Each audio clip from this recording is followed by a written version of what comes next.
Renee? Good morning. Let's get going and, hi guys.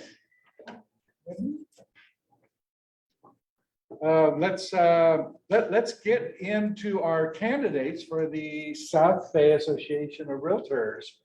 And since Bruce was here first, I'm going to let him give his pitch. Bruce, I've known both Lauren and I have known Bruce for I've known him for decades. So, Yeah. I dye my mustache. I'm really only 30 years old. Right. in fact, I don't know if we ever actually served. I was probably before you serving on there. Yeah, but he's been very active in professional standards and with the South Bay Board for years. He's running for one of the directors, so I'll let him give his pitch here. Bruce, it's all yours. Thank you, Dirk. Good morning. Thank you. Again, thank you, Lauren, Danny, and Dirk for having me and giving me this time. I appreciate it. Just wanted a few moments to introduce myself to you. I've been in the business 34 years, since '88. I was a former board of directors with the association from '09 to 12. I was fortunate by my peers to be elected as Realtor of the Year back for 2013, 12 for 13. You know, it's always announced months after. I am the Pro Standards chairperson. Ethics is a big deal to me. I really enjoy the ability to be on the committee. Lauren is on the Pro Standards Committee. We do a lot of cases together. I am a hearing officer also, so kind of like a judge, if you will. Hopefully I'll never see you there, just saying. Let's see what else. I am living in the South Bay, obviously. I've been here since '93. Before that, I bought my first house back in 1978. I won't tell you how much it was because you'll all be jealous. Exactly. Yeah. Wish I had it today, right? So I could sell it. Anyway. I am an identical twin. So in case you've seen me elsewhere and you go, wait, you look familiar. No, it might be my brother. I don't know. I am happily married. I do have a son serving in the military. He just got married recently. Real happy for him. It is his career. So I see him very infrequently. Let's see what else. Like I said, what I bring to the table, it's really important. What I'm going to do on the board of directors is hopefully inspire others to volunteer. That's going to be one of my drives, if you will, to get people to get on the committees, because you don't have to be anything more than a productive person in our community. Okay, give back. We all are successful realtors, and it's important to understand where we came from and to help others achieve it as well. We all are in competition to each other. I think there's a little over 4,000 just in the South Bay Association alone that are members. That doesn't count PV, that doesn't count Inglewood, that doesn't count all those from the valley coming in and infiltrating our area, right? I love the Redfin agents. Have you noticed them? Oh my gosh, they have no clue about our areas, but they'll list the properties. Ethics, number one. I can tell you a whole bunch. I've clicked that little button at the bottom, but I digress. Seriously, real estate is a fun business, but it's a hard business. And it's important that we all give back so we can help others achieve. So again, thank you for the time. I won't take up any more of your time. You guys have a great meeting and a great experience. You get to have it emailed out to you and such, which is great. So those that are not here will get to experience me. Thank you again, and enjoy your day. Thank you. Thanks for your time. Before you go, just another tip. There's actually 3, you get 3 to vote for, right? And Right. there's 6. Up to 3 out of the 6 people that are running, and it's important that you do vote. Bruce. Yeah, and just to give you a tip, Yay! Danny and I voted yesterday, and if you really want to help Bruce, just put 1 vote in rather than 3 for the director, so that you're not giving that vote to any other candidate. So, little tip there. Hopefully, Thank you. More vote. Thank Good you. to- Bruce. Thanks Thank for you coming. all. Thank you. Or abstain. Yeah. Abstain. That abstain, I think people think. I've never seen that before. That's Yeah, new. that's nice. That's nice. Hopefully, yeah, well, another story. Okay, so Janet, come on up. Janet is running for president of the South Bay Association of Realtors, and she's got competition, so. Yes, I we need your do. vote. Good morning, good morning. A little bit about me. I have been with the South Bay for quite some time, started in 2011. I am currently a director at the South Bay Board of Realtors. This is, you get 6 years, and this is my 5th year. I currently chaired committee. Not currently, I passed the chair current committee. I'm currently a co-chair for diversity and inclusion and LCRC. LCRC is local committee recommendation, local committee recommendation committee. So that's what that is. We recommend all the local politicians or who want to run within South Bay. They come to us, we listen to them, see what they have to offer, like I'm trying to offer you now, and see how much they are going to make an impact on South Bay. And then we'll do the recommendation to, we support, not support, but we recommend them, and we give them all the resources that they may need to help them throughout the campaign. So I am running here and I'm asking you, please, for your vote. And it's easy, like Danny has said, it's just the link. Last time it was so, you have to log in, put in everything, even your first child has to be in there as well. So this one is easy. It's a link. You can do it right on your phone. And what I stand for and what I'm running for is transparency. I'll be open for anything that you come, my door is open, you come to me, I can answer any question. I will, if I don't have the answer, I will find it. I'm advocating for all of you guys. You know the industry, how it is. I'm here for you.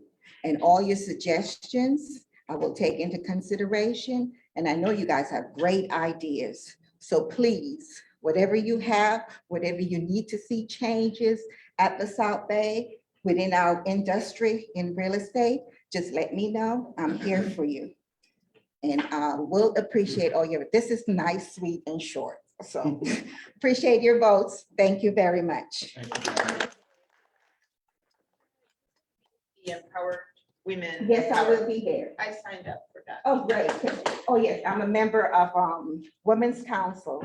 I'm the treasurer for Women's Council. Thank you, Janet. You And remember me. anything I can do to help in that. Thank your you all campaign, so much. let me know. You hopefully vote soon. We have until the end of the month. Yes, and but the please do it now because it's, just go ahead and put in your vote. So simple this time. Yes, As a director for the South Bay Association's Realtors, it's all yours. good morning, everyone. Thank you so much for having me here. My name is Novelet Witt, and I am a licensed broker since 2010, and I've lived in the South Bay since 2011 when I became a member of South Bay Association of Realtors. I also serve as the CR director alongside Danny and Janet and NER director. And I say that to emphasize that one of the reasons that I do this, I'm also president of Women's Council South Bay as well. And we have a great event coming next week, which you know about, Empowering Women. And these are top realtors in South Bay area that you really want to check out. So the reason I say the involvement that I'm involved in is that there's a lot of things that's going on as far as things that try to make our industry a bit more challenging for realtors to do their business, to get fair compensation, how they're compensated. And overall, consumers don't really understand how we get paid or why we get paid or how the MLS work. Behind the scenes, as directors, these are things that we manage to understand that we're not just greedy agents like they see on TV getting all this money, that we actually, we provide a value that they need us.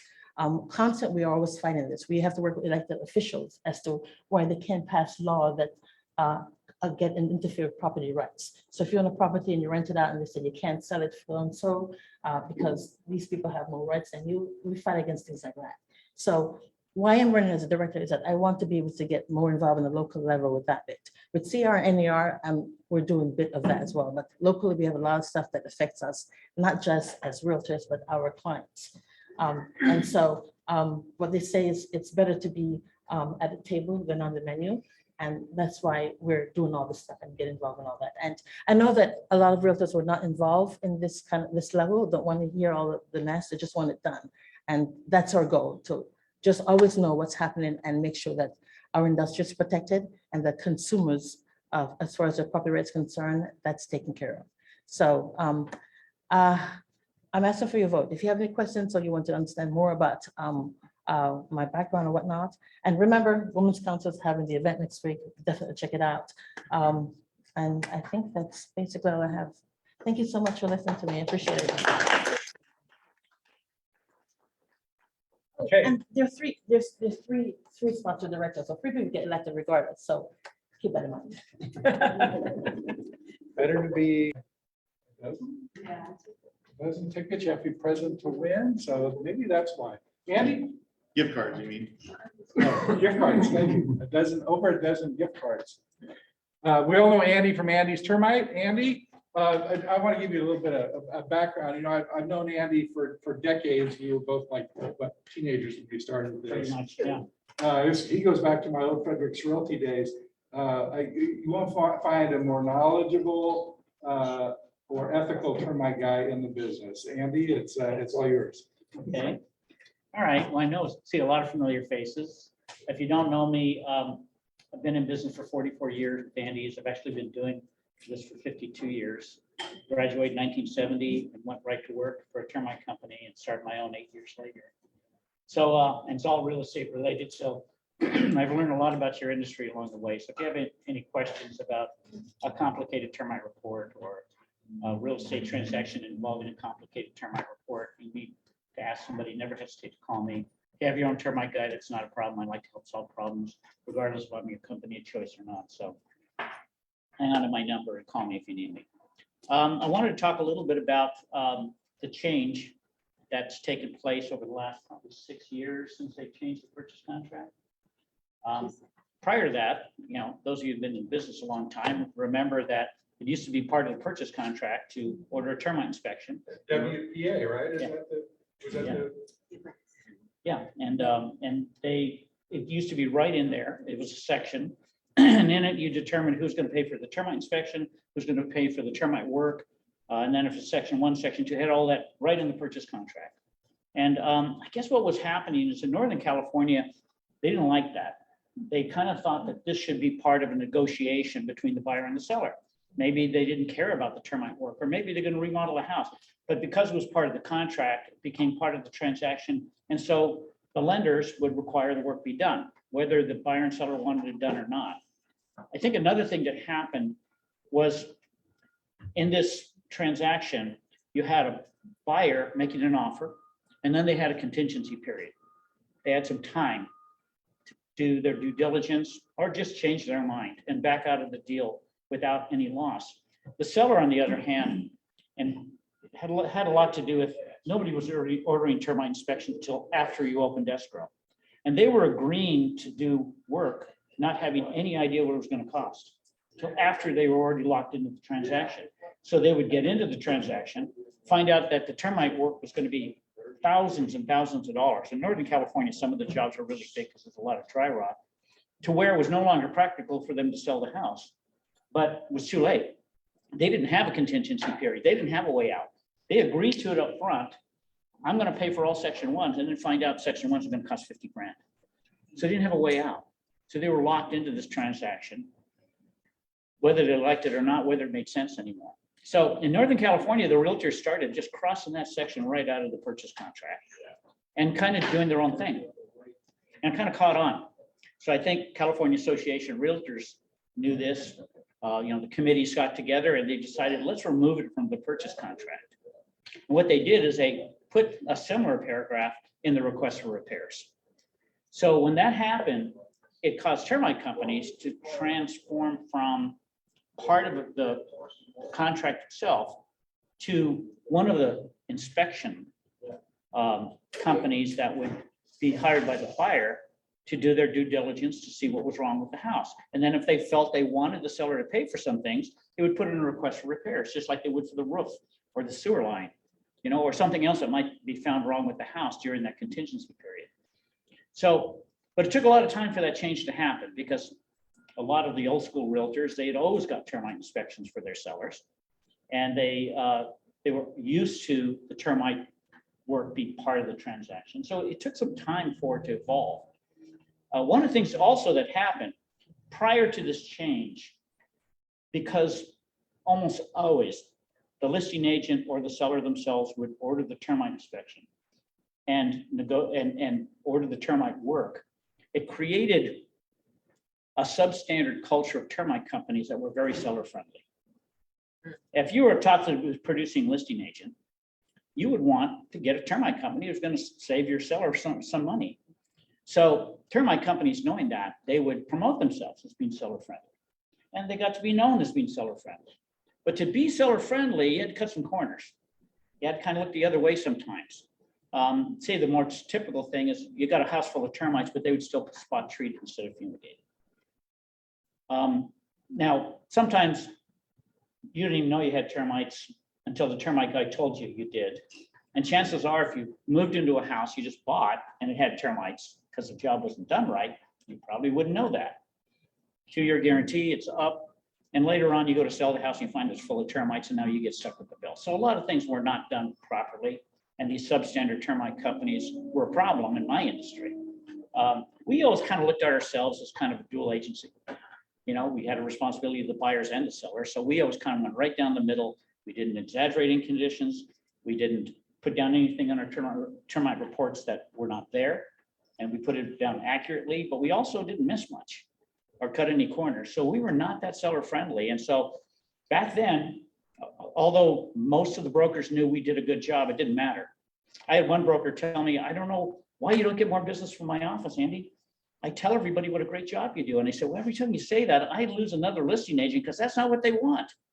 They want the best price for their seller. It's their responsibility to do that. It wasn't really their fault. It's just the way it was.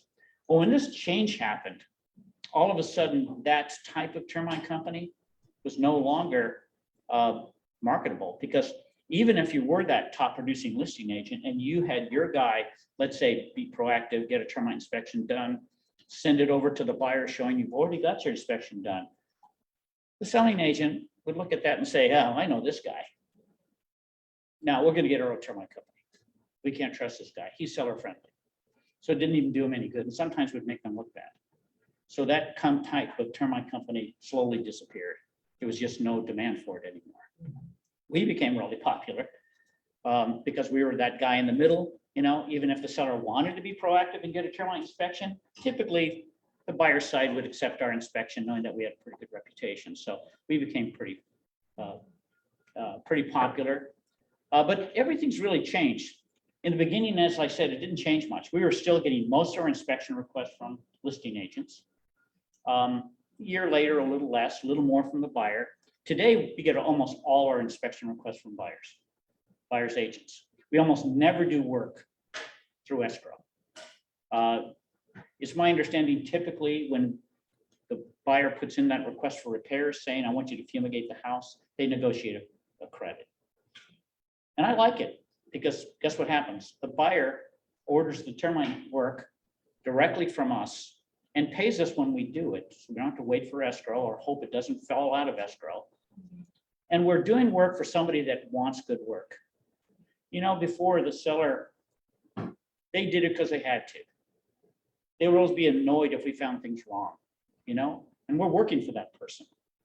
They were hoping we didn't find anything wrong, you know, but typically there was something wrong and we were not well liked because of it. Now we're working for somebody that actually wants the work done, actually cares about the house, appreciates the fact that we do a good job. So everything changed and I get paid right when I do the work. So it's been wonderful for us. It's been a great transition. And today we're just like, we run into the home inspector and the guy, scoping out the drain line, and the roof guy, and we run into those guys all the time now. We never saw them before because we were there first, and that would happen later after it was sold and in escrow. So we're all kind of part of that team now.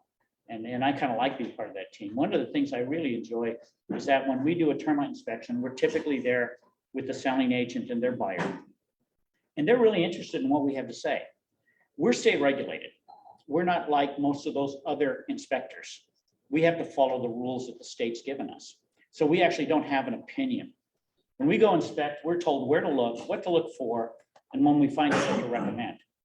But we actually do have an opinion. We have an opinion about how serious something is. Is this a deal killer? And we get a chance to express that opinion because we get asked those questions by somebody that actually cares about it. Before, what's the price? Just give me the price. Now it's kind of like, well, how bad is it? And we get a chance to express that opinion because we've been around a long time, we've been crawling under houses a long time, and we can help them understand the seriousness of the things that we find. And I really enjoy that part of it because I kind of figured that knowledge was wasted before, nobody really cared. But now it feels really good. And I'm really enjoying the way things are now. On the other hand, we also became a little bit more part of the construction industry. And I think because of that, we've experienced the best 3 years in 44 years. 2020 was the best year I ever had. Busy all the time. And some of it, I think, was just the fact that people were home, noticing things wrong, noticing they had termites, and because their home became more important than it was before, started hiring people to fix them. And we became part of that. So let's say my marketplace with real estate got smaller, and my market with just concerned homeowners got bigger. This year was really weird because during the pandemic, a certain market that I have, which is fumigating multiple unit buildings, came to a halt because for say a homeowners association to expect their residents in that townhome complex to move out during the pandemic was was irresponsible. So that didn't happen. So they put it off and they put it off and they put it off. And this year they stopped putting it off. And so right now I do not have a date I can fumigate till October.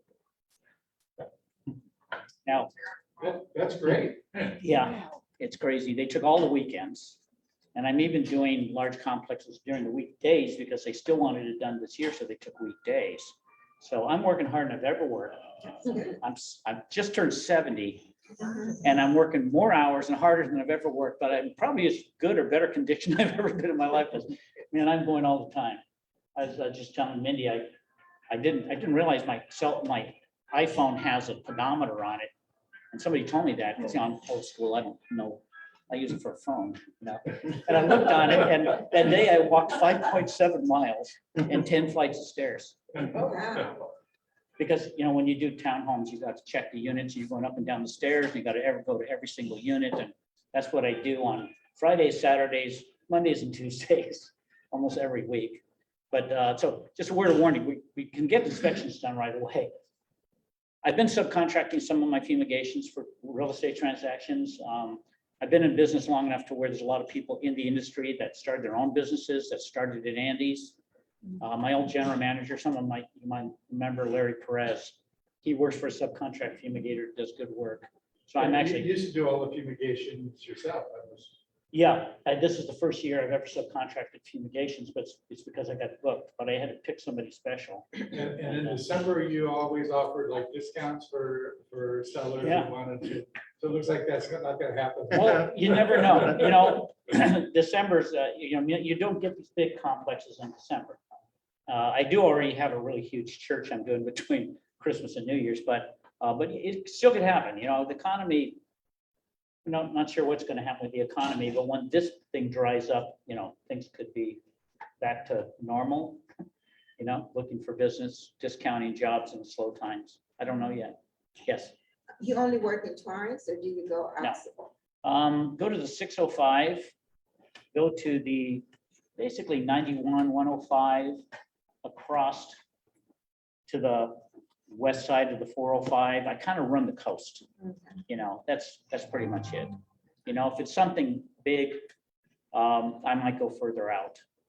Not more than like an hour drive then essentially. Yeah, and even an hour is a long time. And it's not, it has more to do with how much it costs. I mean, let's say a fumigation truck, you got a truck with 4 guys on it, you know, and $100,000 worth of equipment. When that thing's moving, it's got to make money. My fumigation truck's got to bring in like $6,000 a day. If I have to drive out to the valley, there's no way I can do that unless I charge that poor customer an awful lot of money. No, I was just thinking locally LA area. Yeah, yeah. I'd say the whole South Bay and maybe, like you say, within, yeah. Yeah, we go there. You can call and they'll tell you if you go to a certain area. It's mostly has to do with time, you know. I hate to do condos far away because they usually don't generate anything and we don't charge for inspections. So that was the other thing about Northern California. It's my understanding Northern California, they charge for inspections, sometimes a lot of money.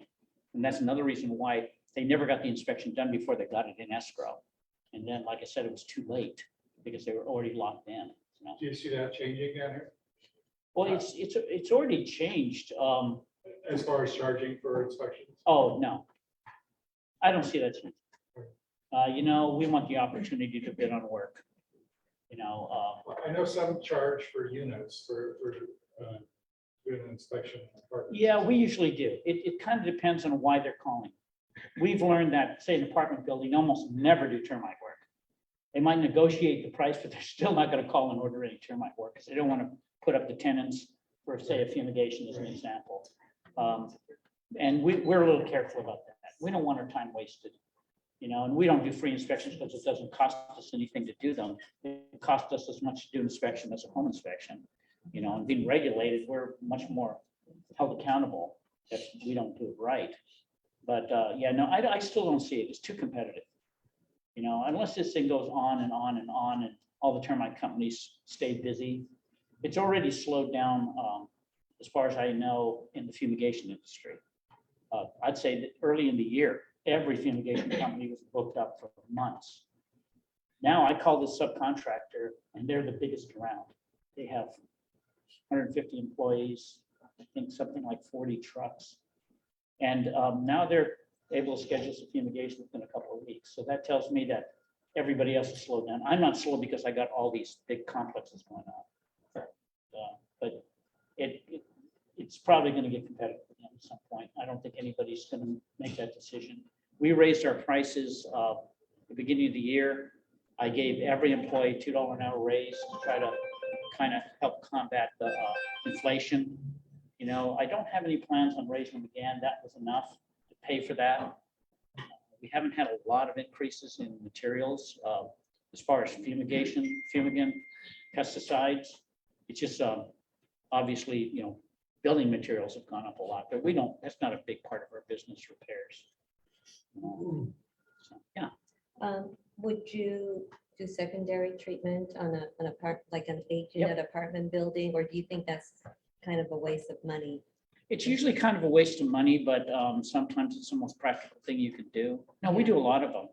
We have kind of a thing with, we do a lot of work for property managers, HOAs, and we have a thing where we will take on a complex and kind of analyze it annually.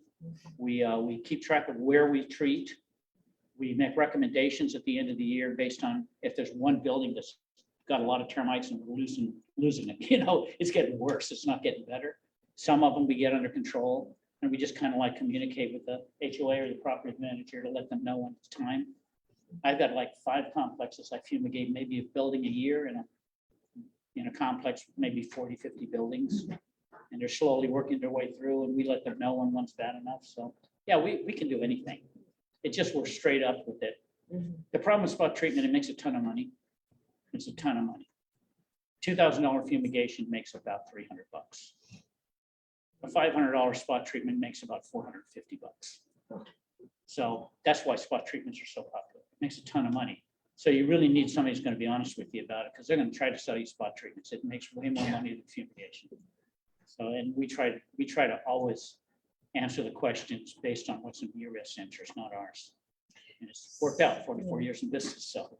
So if you found, if you find out that, say, a balcony or deck needs repairs or maybe reconstruction, Yeah, is that, when you say that your business has evolved and you're more into the construction part of it? Well, we do a lot of- Do you do this work or do you just I have a- recommend the owner? I have a couple of subcontractors I use for repairs. I have an in-house carpenter, but I just use them for small stuff, something like a balcony. You know, I have really good people for that. I've done a couple of balconies in PV that were well over $100,000 in repairs, you know, with engineering and permits and everything. And we do some really big stuff, but I don't do it in-house, not that big of jobs, but I have people and they do really good work. So have you heard about this new law requiring the apartment owner not to, they don't have to submit anything to the city, but they have to have it on hand in case the city asks for it. It's some sort of a certificate that your deck or your balcony is secured, it's safe. I'm completely unaware of it. Okay. Hasn't come. Yeah, I think it's still about a year and a half off. Yeah, there is, but, you know, I've got clients concerned about that and they're starting to check into it. I'm not sure if it's going to involve us. Kind of depends on what if they're LA worried about County, poor construction or if they're worried LA about dry rot County. and termites. yeah. If they do, we might become involved in that to actually inspect and certify it. You know, the bad ones to watch out for, the cantilever balconies. Cantilever balconies. You know, that it's supported by a beam that goes twice as far into the house as it sticks out. And Yeah, when those things rot, you're taking out ceilings and floors. to well, do that's those why my repairs. friend is very, Concerned. you know, concerned, Yeah. yes. Yeah, We'll see. Yeah. I always have clients that want to do pest treatment along the termite, and I know you don't do both. Yeah. So can you talk about that a little bit as to, Yeah. you know, when you fumigate, does that actually kill all the cockroaches and mice and everything else? It's a good question. Possums. Okay. To start with, there's 3 licenses in our industry. And if you think about sort of like insurance, if you're an insurance agent and you sell life insurance, you can't sell auto insurance unless you got that license. You know, and actually because you're licensed, you're in violation of law. If you try to sell something that's out of the scope of your license, because now it's your license, you know it's in the scope of your license. We're the same way.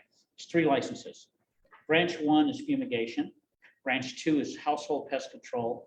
And branch 3 are general pest control. And branch 3 is wood destroying organisms. I have all 3 licenses.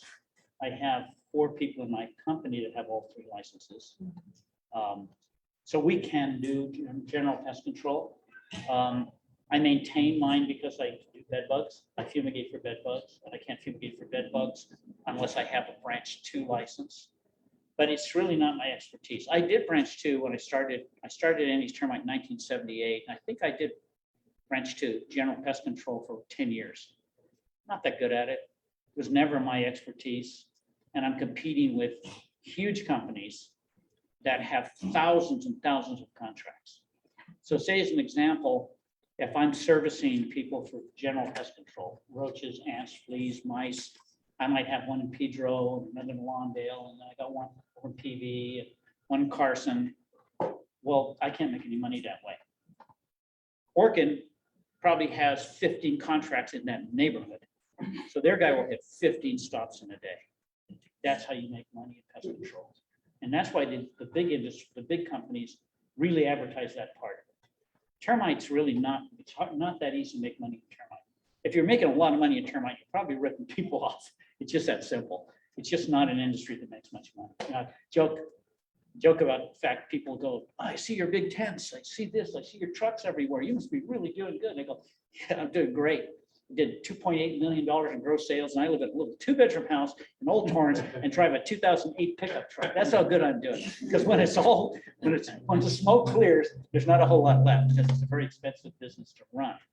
But general pest control can make a lot of money if you have a lot of contracts and you hit a lot of stops. I just couldn't compete with that, so I just stopped doing it. And I just refer it out to a couple of companies that I know do really good work. So if you have a pest control problem, call Andy's Termite. They'll give you a company to call, and you're going to let them know that Andy has referred you, because I send these guys easily 1,000 jobs a year, and they want to keep that going. So they want to make sure they treat my customers really well, or I'll get somebody that will. So does tempting kill everything? Here's the deal.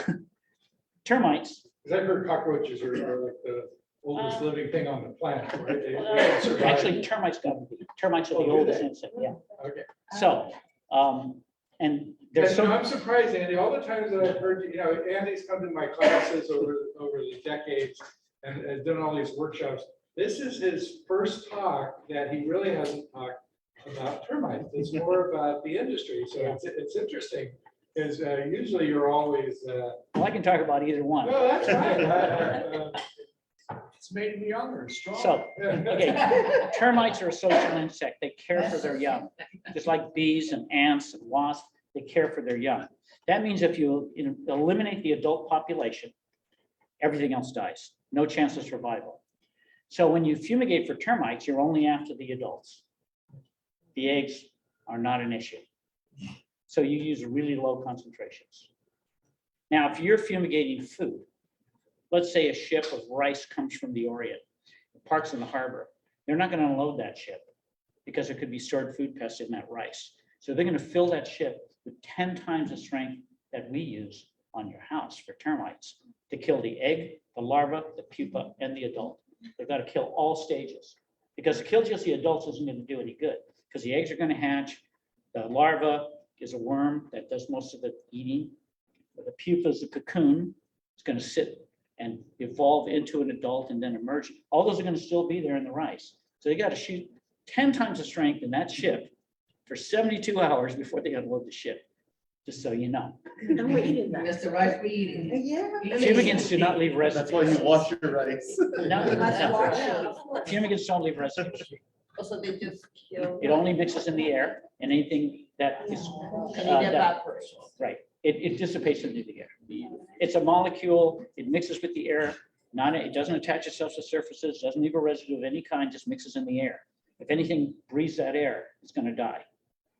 So with your cockroaches, they lay their eggs in a little capsule, and they don't breathe, so it doesn't kill cockroach eggs at the level that we use it. Bed bugs, So they've Three evolved for times. survival. yeah, so you're gonna kill all the adults, and then the eggs are gonna hatch, you're gonna have more cockroaches. Same thing with fleas. I don't know if you know it, but fleas have a complete metamorphosis. They have an egg, a larva, a pupa, and an adult. You have a cat, and you look at where the cat sleeps, and you see all these little black worms crawling around. That's flea larva. And that's gonna eventually ball up and then hatch out as a flea. It's only gonna kill the adult flea at the concentrations that we use. So it's not gonna solve any problems, except for if you got a beehive, it's gonna kill it off. If you got a wasp nest, it's gonna kill it off. You got termites, it's gonna kill it off. And ants live in the ground. They don't live in the house. So if you kill 1,000 ants in your house, they're gonna send another 1,000 right back in, and maybe 2,000, because they love dead insects. And they're gonna send another extra 1,000 ants in there to forage all that delicious food that we provided for them. Because now that we killed the termites, they can't defend themselves. And they'll go in and take all those dead termites down into their colony for food. So yeah, sometimes fumigations create more problems with pests, especially ants. So no, it does not kill really any population except for social insects. And really termites are really the main social insect you're gonna find inside a house. I have a- Okay, yeah. I have a question. In that triplex, they said, there's one of the tenants that said that they had found ticks on the yard, which Mhm. I thought it was weird because I researched a little bit and there is ticks, but mostly like in Malibu up there and then up north California. Do you know anything about? Well, ticks, strange insect. Ticks have like these cycles. Bed bugs are similar. they hatch and they have to get a blood meal. So they have to bite something. And when they do that, they can turn into the next tick, which is a little bigger. And then they gotta get blood meal. Then they turn into the next tick. It's different stages. The last one is reproduction. If you happen to have an adult female, she will lay thousands of eggs, thousands of eggs.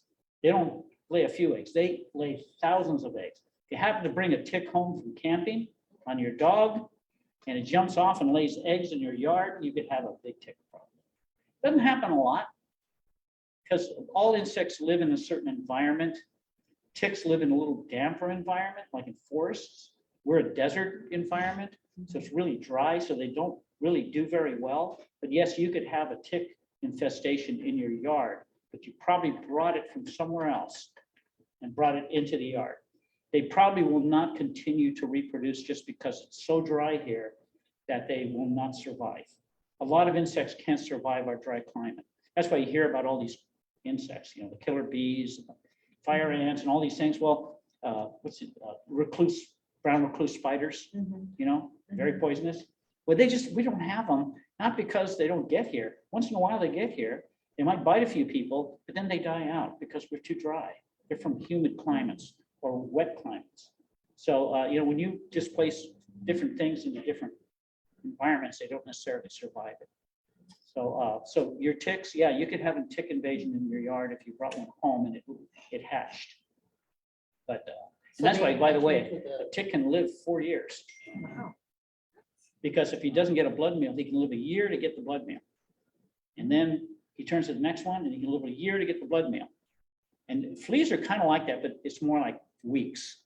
That's why you can walk in a vacant house that's been vacant for 6 months, and you all of a sudden notice you're covered with fleas. And it's because those guys have been sitting around and they all went through all the stages. They all went from the egg to the larva, the pupa, and now they're a pupa. They're in this cocoon. And they're not going to hatch until they feel vibration. Because if there's no vibration, there's nothing to bite. And when they hatch, they're hungry. So you walk through that house, you're the first one to walk through the house. And by the way, the people that moved out of the house 6 months ago had dogs and cats. And they had so many dogs and cats, they didn't really notice the fleas that much because they're all biting the dogs and the cats. And now all those dogs and cats leave and all those eggs are all over the place. And now they're hatching, they feel you walk through the house, they're coming out and they are hungry all right now. And that's what happens. And believe me, termite guys did it all the time. We got them, we used to caravan in the old days, Carol and Keith. That's what happened. That's what happened. Walk in these houses and you'd come out, especially the ladies with the white, it would just be covered with fleas. We'd all freak. Well, see, when you have a flea infestation in your house, they're not all biting you on the same day or the same time. But when you walk in a vacant house, you're causing them to hatch out of those pupas. And they're all hungry right now at the same time. So they're all after you. Yeah, that's what happened. So how do you kill cockroaches? Well, it takes a pesticide that leaves a residue. Residual. Andy probably remember this, but back when my boys were little, we had this rental. Almost all rental properties have cockroaches. Yeah, they all have cockroaches. And we fumigated it. I went in there to clean it up. You couldn't step without a crunch with all the dead cockroaches. Well, it's back when they had the fog bombs that you would pull. And it just killed everything, right? And my wife wouldn't, I went over to the vacuum. Well, she's not gonna let me use the house vacuum. So it's like, okay, we gotta come back tomorrow. I'll get a shot back. I come back tomorrow, the next day, they're all gone. And They've been eaten. they had been eaten by the whole live cockroaches that came back. And they were just gone. They were just strange. I mean, that's like really freaky. Yeah. Well, So it doesn't kill cockroaches. So. and just so cockroaches, today they have a lot of really good stuff for cockroaches. And what they really use a lot of is growth inhibitors that cause them not to be able to reproduce. So they don't die. It's a spray, you just put a spray. Yeah, They just don't they're, reproduce. well, it's you can use a lot of baits. They have a lot of like a toothpaste tube. You just put it in a few places, they like it, they go and eat it. It doesn't kill them, it causes them not to be able to go into the adult stage and reproduce. And that's really how they're solving those problems. The problem with cockroaches, in fact, it's kind of ironic, cockroaches and termites are opposite. Cockroaches evolve. They adapt. They build resistances to things. The cockroaches today are very different than cockroaches 100 years ago. Termites control their environment. They live inside. They don't change. They're the same for millions of years. They've been the same because everything about their world is controlled. It's inside, everything. So they don't deal with the outside. They don't deal with evolving into something else because it's all controlled. So they're complete opposites. And that's why termites are so predictable. I mean, they're really easy to kill. The problem is reaching them, like the spot treatment. If you can reach them, you can kill them. The problem is, it's like roots of a tree. They start branching into walls and the floors. You don't even know how big that colony is. You might be seeing the tip of the iceberg when you see those little termite droppings come out. That's the problem. It's not killing the termites, it's finding them and reaching them because they like it inside. What about rodents? Well, any kind of mammal will die in a fumigation really fast, as would we. Takes a few minutes of that fumigant and you're already going to probably die because it's going to do organ damage. No kind of mouse is going to survive a fumigation more than 20 minutes. If you Cats, live in the dogs, neighbor's and- house, that's okay. Yeah, a lot of times when you have rodents, they're coming in and out. Now, in the wintertime, a lot of times they live inside because it's cold and rainy. And during summertime, it's too hot in the attic, they live outside and they come and go. So if you get them all in the house at the same time, you'd solve your rodent problem, except for with smell. Because most rodents are big enough to where when they're decaying, they're going to smell. So you might have an odor in your house for a month or so. Do they go unconscious or is it painful? Just curious. Is it humane? That's all humane. I would say it's not humane. I would say, I mean, They suffer. I would say you suffer. For one thing, when we see an animal that's died from a fumigation, it looks horrible. It's got stuff oozing out of every hole in its body. But I don't know if that happened after it died. Our listeners have a peeping gut. But I would think that it's not a nice death. Dying cockroach position What's that? on their back? Yeah, you know, they seem to do that. I think it's just, It's a myth. no, lots of them are on their back when you see them dead. Yeah, a lot of them, especially the great big black ones you get out of the sewers and stuff. Oh, A yes, couple more questions? yeah, good question. How do you get rid of silverfish? Well, you know, fumigations seem to do a job on silverfish. Not that you would want to fumigate your house for that. The problem with silverfish is that they're in the clothes, they're in your linens, and you can't spray that. So you could, you could spray a pesticide that's designed for it, and they're insects, so probably any kind that's designed for, but you're gonna have to like empty everything out, spray all the cracks and crevices, and you might have to do it twice. You know, that's the They really. don't really do any damage though. It's just They annoying. They eat holes in things, I do. you know, in fabric, in mostly natural fabrics like I've cotton. seen them in attics, but never like abundance. I mean, just you They want like, one. ironically, they like cellulose like termites do. Oh, So they're gonna eat paper products, wool, you know, fibers that are natural, they'll eat those and they'll eat little holes in them. But for the most part, and this is with cockroaches too, you basically got to empty everything out, spray the heck out of everything, and then in 2 weeks do it again to get the ones that hatch. But yeah, silverfish, they don't have that complete life cycle thing. They just hatch as a little silverfish and grow into a bigger silverfish. But they're pretty delicate and they die pretty easily. But yeah, I know they can be annoying. Yeah. You had a question? I had a question regarding alternate methods of the real termite site. And the apartment building that's fully occupied. and it's a Yeah. pain to get all the tenants out, get them to leave, Right. come back. Again, the problem is more reaching them. Termites are very delicate and die very easily. It's finding them and reaching them because their colonies are complex. So the alternatives, heat fumigation works great, but the problem is it does damage to a lot of things. Delaminates, you know, wood products. That's like a microwave type of? No, they actually have like a heat exchanger, and they actually will tent the house and fill it with hot air. Oh, really? And if it gets, they got to get it over 130. And that's all of it, including inside the wood. And it takes about 8 hours. So do they have termites out in like Palm Springs or they? If you bring in wood with termites in it and build a house in Palm Springs in the winter time, and before it's finished, they air condition it, they find termites in houses in Palm Springs, but they cannot survive the heat if it's under. Like Arizona, that would not probably happen. No, frywood termites are pretty much only in real mild climate.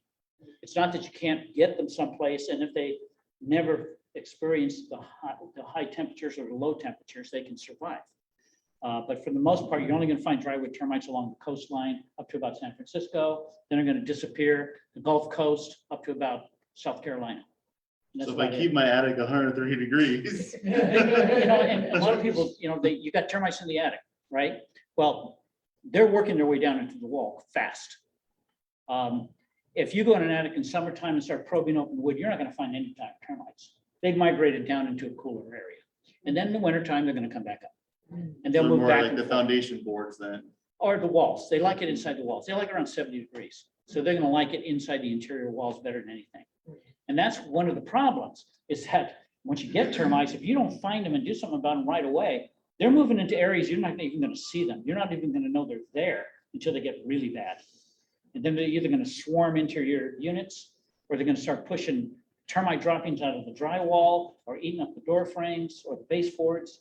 And that means they've been there a long time. So that's the problem, is you seldom even know you got termites until they've gotten really bad. And at that point, it's really hard to do anything with fumigate. So your alternatives is heat fumigation. The problem is it's got to be a vacant house, 1 story, or it's going to get so hot up high, it's going to damage things. It warps vinyl windows. It delaminates flooring. It does a lot of property damage because you can't control the heat that well. And to get everything 130, some parts are going to be 180. And that's going to do some damage. That's why it's been around for 35 years. That's why you never hear about it. Works in a warehouse, you know, like say stand up with just a wood ceiling. That's where it works best. Okay, they have all the others are spot treatment methods. Microwaves, I don't know if anybody does it anymore. It just didn't work. And if you kind of cut a nail, it would be a problem, or some conduits or anything metal inside the wall, you could start a fire. They had a lot of problems with that. They have a bunch of spot treatment stuff that they call alternatives, but none of it works. Like the orange oil, right? Yeah. Or The best product out there is Termidor. It's a liquid, a foam, or a powder, and you inject it into the tunnel. And the thing that makes it work so good is they do not know it's toxic. They've developed a whole bunch of pesticides now that the insect does not know it's toxic. So they run right through it. Don't even know it's going to kill them. But a microscopic amount will kill them. And slow acting, they don't know why they die. And eventually it kills off everything that touches it. That's working the best. But still, if you got a large colony, they're not all going to visit that area, and you're not going to get them. I've heard about dehydration. I've heard it doesn't work at all. You know, they put silica gel in the walls to try to draw the moisture out of the wood, because termites don't do well in dry wood. Trying to think of anything. Most of them are gone now. You know, they come and they go because they make a lot of money. Because guess what everybody wants? An alternative to fumigation. And if you want it, they're going to sell it to you, whether it's real or not. And that's kind of what's happened in our industry. No, and you know, again, nobody makes a lot of money in this industry unless they're ripping people off. So there's not a lot of money to encourage people to develop new technology. Nobody wants it. Nobody's making any money, so you're never going to get. You know, people ask me why. Well, if they could fumigate that rice on the ship, why do I have to put my food in a bag when you fumigate my house? But that's because it's been processed. Now that you took that rice and you made it into a product and you packaged it and changed it, now you have to test that product and every other product that's made out of rice. But no one's going to spend the money. They tested rice, it passed. They tested corn and wheat and all the spices in their raw form. They all passed. So they fumigate just about everything you eat except for meat. Almost everything, even produce, comes from outside the United States, they fumigate. Meat absorbs. Well, because meat is not going to have a stored food pest in it. You know, it's not like wheat or corn or rice. They come with bugs and they got to kill those bugs. So they fumigate food. Okay, now you process that package item. Now you got to test it. No one's going to spend the money because unlike pharmaceuticals, where they spend millions of dollars. And then when they get it passed, they make billions of dollars. Nobody's making any money in fumigation, so nobody's ever gonna spend the money to test that Uncle Ben's rice. So that's why we're gonna have to continue to bag our food up, not because they know it contaminates it, it's because no one's proven it doesn't. Anyway. You know, he could be here all day. I could be here So- all day. So interesting. Yeah, let's wrap it up. Any last questions? Yeah, and you talk about all the demos and all, you know, exactly, you barely talk about the ants. How do you kill ants? Well- Ant kill is a big problem. The best way to deal with ants is to spend some time trying to find where they're entering your house. Track them, follow them, look for the trail. And wherever that trail is coming to your house, you treat the soil. Okay. And if it's coming from the neighbor's house, over the fence, through the fence, you treat that whole property line. And treat it with just the spray stuff you buy at Home Depot, is that? Yeah, and again, you're gonna have to do it more than once. The problem with all these insects is that they're gonna try to they're gonna wait out. Yeah. The residual of the pesticide. And the stuff you buy at Home Depot, a couple of weeks, that's tops.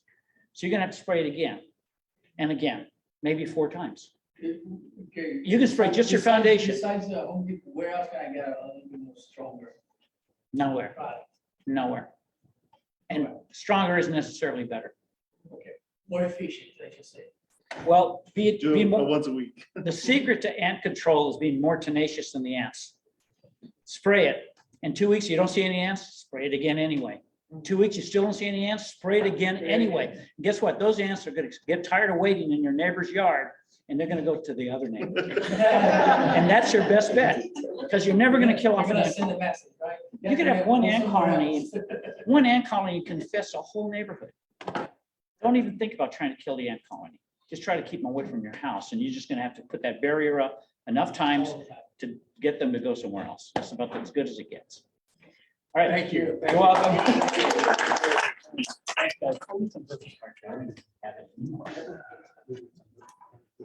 Thank you. Hey, how interesting is that? All right.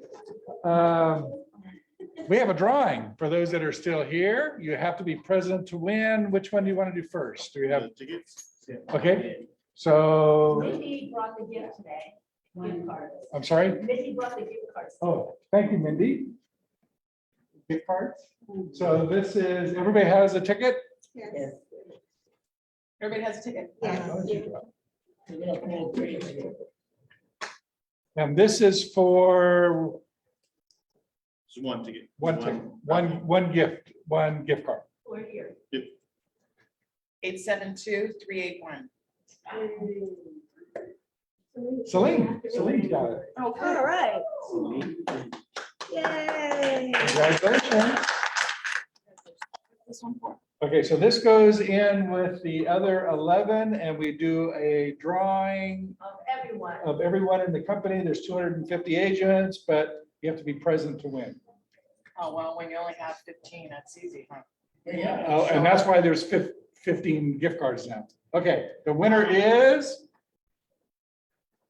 Come on. has it started or Yep.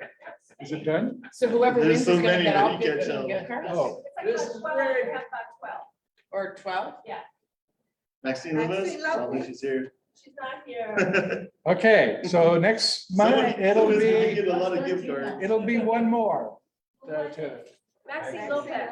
Okay, so, Whoever wins the whole 13. yes, Yeah. yeah, you have to be present, you have to be present to it. Have you thought of maybe doing a hybrid meeting? No, never thought of that. Never thought of that? A lot of offices are still doing hybrid and they're having like 50 people on Zoom and 15 that show up. It's kind of an average. Yeah, we did that previously and now we just recorded. So for those that can't make Yeah, it we here. did it for 2 years. Yeah. No, I know. Okay, so last but not least, July birthdays. Anybody else? Stand up, stand up. July birthdays, sit down back there. It's not your birthday. Okay, I know this is a long meeting. I usually cut these programs off, but I enjoy talking, listening about termites. So, happy birthday to you. Happy birthday to you. Happy birthday to you.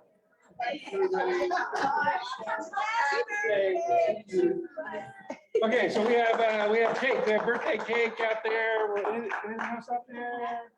Other goodies? We're done. Make it a great day. Thank you, guys. Thanks for showing up.